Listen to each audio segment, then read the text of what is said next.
Hey gang, how we doing? I'm Mike McKean here with the Priority Learning Culture Coaching Podcast. Today's episode, we're going to have a little conversation that we captured between Ralph and Lorraine.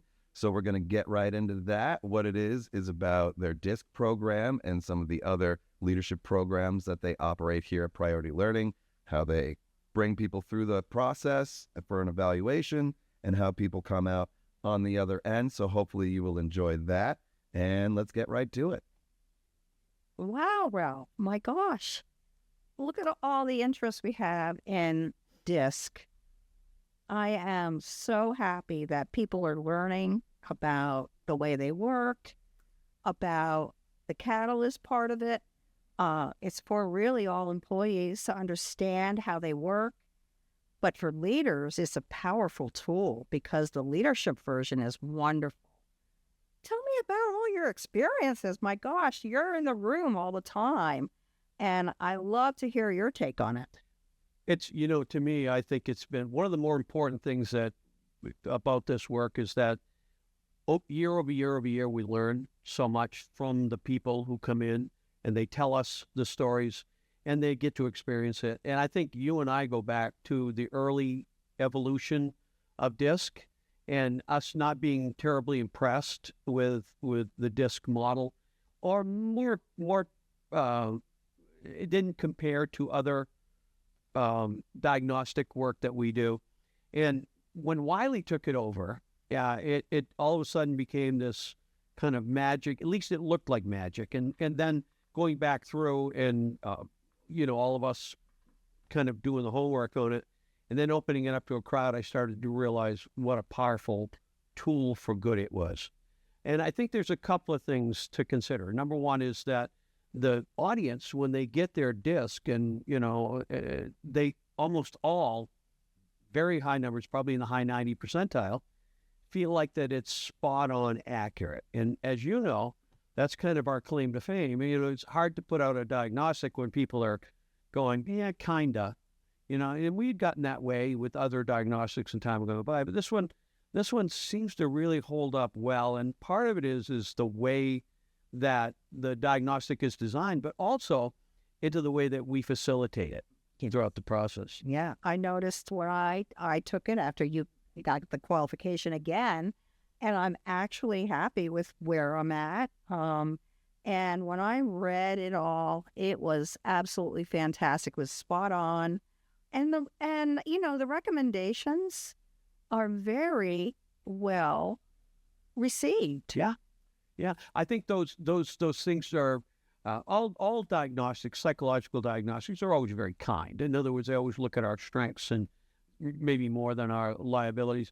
DISC does this DISC, and this is the work of leaders, a little different than what we'd call the foundational DISC, which is DISC Catalyst. Mm-hmm. And this work of leaders is a much more kind of focused diagnostic that's really designed around leaders, almost leaders at all levels. In other words, you can use this as the president of a company. You could also use it as an entry-level leader or supervisor. And what it is it contains three elements, and the three elements are a vision component. Now, over the years, I think doing this work, we start to realize how hard visioning is for many leaders. They love the idea, and I think they always realize that nobody will follow if you don't know where you're going. But it's another thing to actually practically do it. And one of the things that this work of leaders does is with our work, in other words, it's not part of what DISC work of leaders provides, but because we've done so much visioning, when you put the two pieces together, we've literally worked out a procedure that people can follow easily to create vision. And everybody enjoys it because it contains an element that you are familiar with, and anybody who comes here learns and probably hears ad nauseum, is the whole idea of E plus E equals O, Mm-hmm. right? Right. The engaging, empowering leads to ownership kind of mindset. Well, this particular DISC, along with what we do, creates a pathway for them to create vision easily and quickly. I think what a lot of people have been telling us is that they used to think that vision work took place on a weekend retreat, where everybody went off-site and did this. We can literally create a vision in an hour for people. Yes.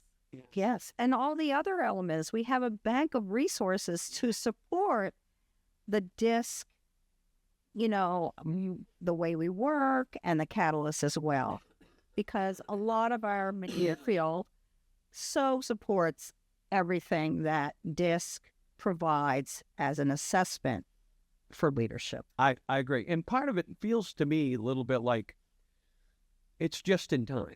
We've been doing a lot of work, 30 years worth of work, as you know, and some of that work seemed like it was a lot harder until you find a good diagnostic that supports it. Right. So sometimes it works the other way, where you support a good diagnostic.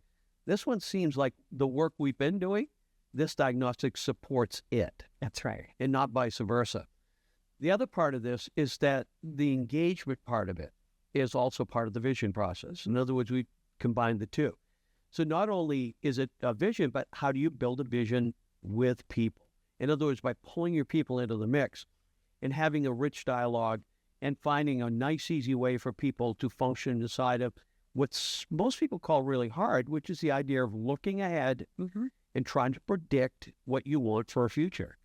So, because I'm not in the room when you're facilitating, what do you see out there? I mean, I know those happy faces when they come out of the room and they're on break and whatever.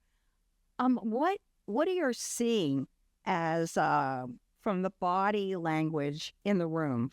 A lot of the feedback that we get is that people over time, and if you've been working for a good organization, you received a lot of training and development over the years. And in a lot of these diagnostics, whether it be Myers-Briggs or California Psychological or even our emotional intelligence programs, are given to these people, and then they get in the room and they only kind of touch on them from here and there. I think what these groups are talking about with the work of leaders is that they get a chance for the first time to really understand how to understand the diagnostic. It's 30 some odd pages, and then how to utilize it later. In those two things, and so with early feedback we started to get on the work of leaders is for the first time, they feel like they truly understand the psychological diagnostic process. In other words, they now get it. And up to then, people had said, well, I heard one guy tell me, well, I've been through a bunch of these things, and I've never really gotten the lowdown on how these things work. And I thought to myself, that's really too bad that you take the time to fill out a diagnostic and expose yourself psychologically to some of these things, and then nobody really gives you a chance to work in them. So the real magic from the groups that we've been doing with the work leaders is that we go deep enough and go far enough inside of their diagnostic results that they really get to use them. Right. That's great. I'm very pleased with the way this is probably the best diagnostic that we've had to use in a while, other than the emotional intelligence. Yeah. That one is also very fantastic, but it's more individualized to our emotions in many different ways.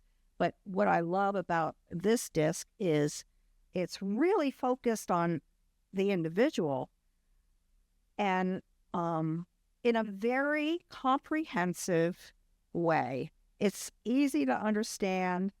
And people have a lot of aha moments during those times, so I'm really pleased that we keep our bank of assessments going, stronger and stronger. And this one, I think is. I think that's a good way to think about it.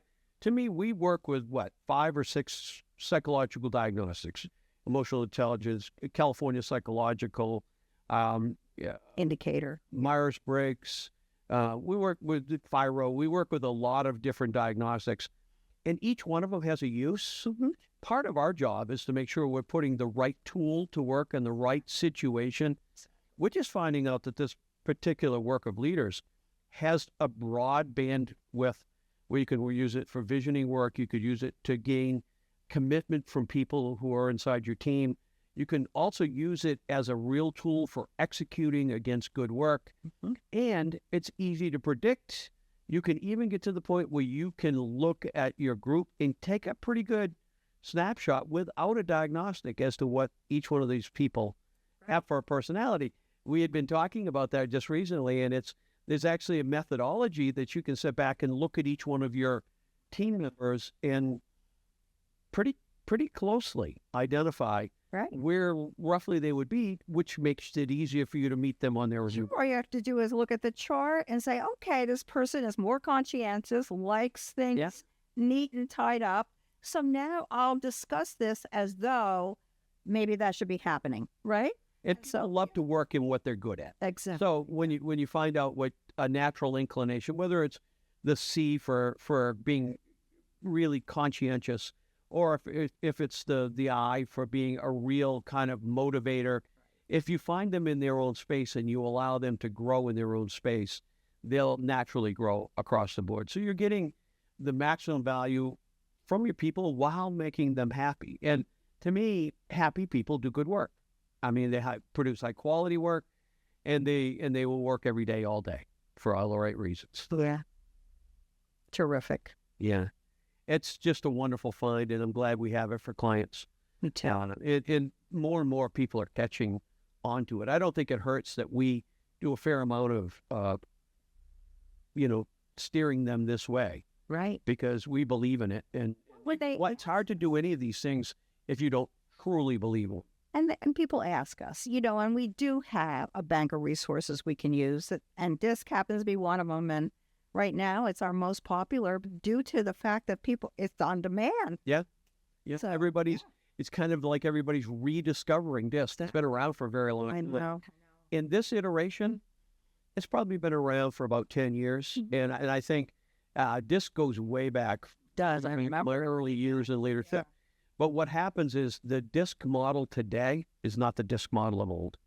It's a brand new model. It's Much improved. beautifully done. Yep. And it doesn't hurt that we bring our own, sauce to it. That Oh, we do. And we have supportive material.